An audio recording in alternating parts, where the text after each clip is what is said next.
ان دونوں کیفیات کو جمع کر لیجئے۔ پہلی کیفیت وہ یہ احساس کہ میرے رب نے کہیں مجھے چھوڑ تو نہیں دیا، یہ تشویش، یہ اضطراب کہ عشقست و ہزار بدگمانی۔ دوسرا احساس یہ کامیاب ہو سکوں گا، اتنا بڑا بھاری بوجھ اٹھا سکوں گا، کیا یہ مشن، اس کی ذمہ داری میں ادا کر سکوں گا؟ یہ دوسری تشویش ہے، اور اس میں ہمت کا کچھ جواب دے جانا، جیسے کہ نیورستینیا کا لفظ میں نے استعمال کیا۔ ان دونوں کیفیات کو جمع کیجئے تو اب صوفیاء کی ایک اصطلاح کے حوالے سے بات سمجھ میں آئے گی۔ قبض کی کیفیت، شدید قبض کی کیفیت تھی محمد الرسول اللہ صلی اللہ علیہ وسلم پر، جس میں کہ یہ سورہ مبارکہ نازل ہوئی ہے آپ کی دلجوئی اور تسلی کے لیے۔ اس کے لیے ذرا تھوڑی سی وضاحت مجھے کرنی پڑے گی۔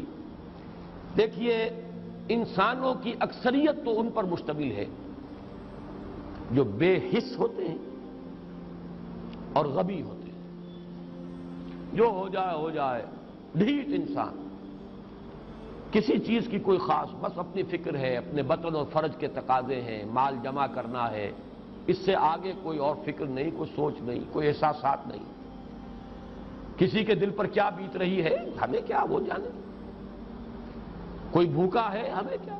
ایک وہ کیفیت ہے کہ قافلے کو دیکھ کر آئے قبیلے کو، اور حضور صلی اللہ علیہ وسلم کی کیفیت وہ ہو گئی جس میں کہ حضرت خدیجہ رضی اللہ تعالی عنہا نے وہ قدم اٹھایا۔ ایک یہ کہ ہوا کرے، ہم کسی کے ذمہ دار تو نہیں، لا ابالی، جیسے آ چکا ہے پچھلی صورت میں، من بخل واستغنی استغنا۔ ان لوگوں کو چھوڑ دیجئے تو ایک اقلیت انسانوں کی ایسی ہوتی ہے جن کے لیے میں دو لفظ اب استعمال کر رہا ہوں، ذہین اور حساس۔ ذہین اور حساس لوگوں میں قبض اور بسط کی کیفیت، یہ مختلف سائیکلز ہیں جو آتی رہتی ہیں۔ کبھی طبیعت میں پشمردگی ہے، دل بجھا ہوا سا ہے، کچھ نا امیدی سی ہے، خود اپنے اوپر اعتماد کی کمی محسوس ہو رہی ہے، مجھ میں صلاحیت نہیں ہے، میں کچھ نہیں کر سکتا، اب تک جو کچھ کیا بھی ہے، امنگ بھی ہے، امید بھی ہے، روشن پہلو نظر آ رہے ہیں۔ قبض کی کیفیت میں تاریک پہلو نظر آتے ہیں، مایوسی کے پہلو نظر آتے ہیں، پیسیمزم کی کیفیت۔ اور یہ جو بسط کی کیفیت ہے، اس میں روشن پہلو، دیکھو یہ بھی تو ہے نا، آخر یہ بھی تو ہوا ہے، اور بھی ہو سکتا ہے، آخر اب تک میں نے یہ کام بھی تو کر لیا، آگے بھی مشکل آسان ہو سکتی ہے۔ یہ دو کیفیات ہیں قبض اور بسط کی، جن کو کہ صوفیاء کرام نے یہ اصطلاحات، یہ عنوان دیے، قبض اور بسط۔ جتنی انسان کے اندر حساسیت کی کیفیت زیادہ ہوگی، ذہانت زیادہ ہوگی، اتنا ہی یہ جو ویوز ہیں اس کی ایمپلیٹیوڈ زیادہ ہوتی ہے۔ کم ذہین انسان ہے، کم حساس ہے، آئیں گے تو صحیح ہے، لیکن یہ کہ وہ ویو جو ہے اس کا ایمپلیٹیوڈ جو ہے اس کے اندر اوپر اور نیچے کی کیفیت زیادہ نہیں ہوگی۔ لیکن جتنا یہ معاملہ بڑھتا ہے، یہ جو ویو ہے اس کے ایمپلیٹیوڈ بڑھتا چلا جاتا ہے۔ لیکن نارمل انسان کا معاملہ یہ ہے کہ یہ حدود کے اندر رہے، اسی کی ایک کیفیت جو ہے ایب نارمل جب ہو جاتا ہے، یہی ہے جو جدید ہماری جو سائیکولوجیکل میڈیسن ہے اس میں اسے مینیکس ڈپریسو سائیکوسس کہا جاتا ہے۔ مایوسی ہوئی تو اتنی ہوئی کہ جیسے کمر ٹوٹ کر رہ گئی، اور اسی ڈپریشن میں ہوتی ہیں خودکشیاں،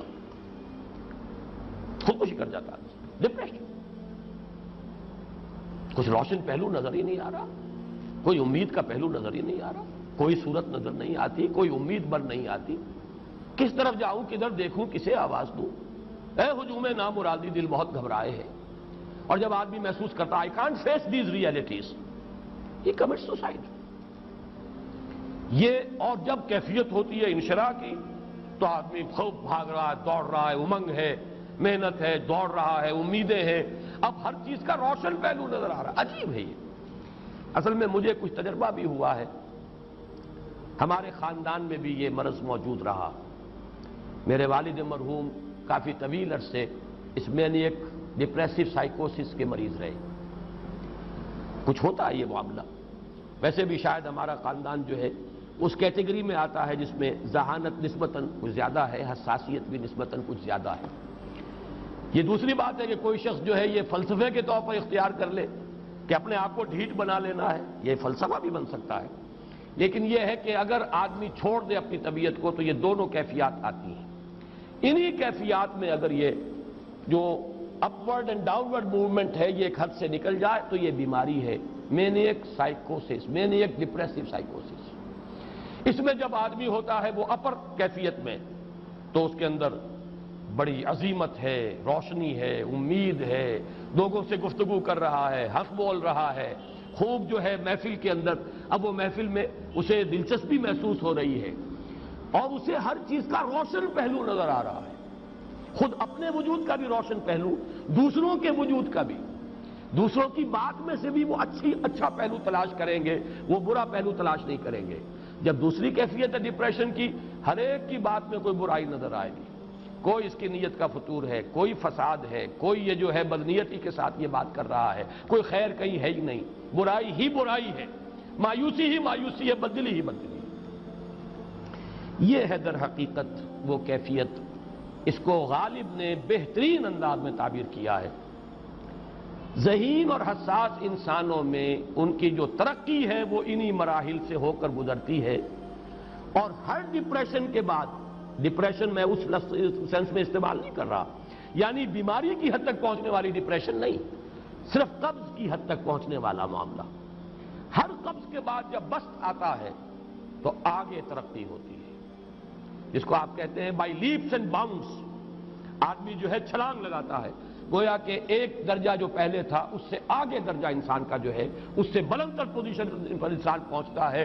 ہر قبض کے بعد جو نیا بسط آتا ہے وہ ایک نئی کیفیت، نئی شان، نئی بلندی، نئی رفعت لے کر آتا ہے۔ اس کو غالب نے تعبیر کیا ہے بہت خوبصورت انداز ہے، رکتی ہے میری طبع تو ہوتی ہے رواں اور، یعنی شاعر بھی کبھی ایسا وقت آتا ہے شعر جو ہے اس پر نازل ہی نہیں ہو رہا، شعر نہیں کہہ پا رہا، طبیعت میں رکاوٹ سی ہے، بندش سی ہو گئی ہے، کوئی کلام موضوع ہو ہی نہیں رہا، لیکن پھر جب یہ کیفیت جو ہے بدلتی ہے اور جب پھر بسط کی کیفیت آتی ہے، رکتی ہے میری طبع تو ہوتی ہے رواں اور، پھر اس کے اندر ایک جولانی نئی ایک کیفیت جو ہے انشراح کی، وہ ایک بالکل نئی کیفیت، نئی شان کے ساتھ۔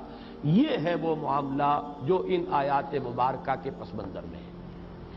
اسی لیے اب میں آپ کو اس کا حوالہ دے رہا ہوں، تفسیر مظہری میں قاضی ثناء اللہ پانی پتی رحمت اللہ علیہ نے بہت عمدہ بات فرمائی ہے کہ حالت قبض اگر کسی شخص پر طاری ہو تو اس حال میں اکسیر کا درجہ رکھتی ہے یہ سورہ مبارکہ، اس لیے کہ یہ نازل ہوئی ہے محمد الرسول اللہ صلی اللہ علیہ وسلم پر اسی حالت قبض میں۔ وَالضُّحَىٰ وَاللَّيْلِ إِذَا سَجَىٰ مَا وَدَّعَكَ رَبُّكَ وَمَا قَلَىٰ وَلَلْآخِرَةُ خَيْرٌ لَكَ مِنَ الْأُولَىٰ وَلَسَوْفَ يُعْطِيكَ رَبُّكَ فَتَرْضَىٰ أَلَمْ يَجِدْكَ يَتِيمًا فَآوَىٰ وَوَجَدَكَ ضَالًّا فَهَدَىٰ وَوَجَدَكَ عَائِلًا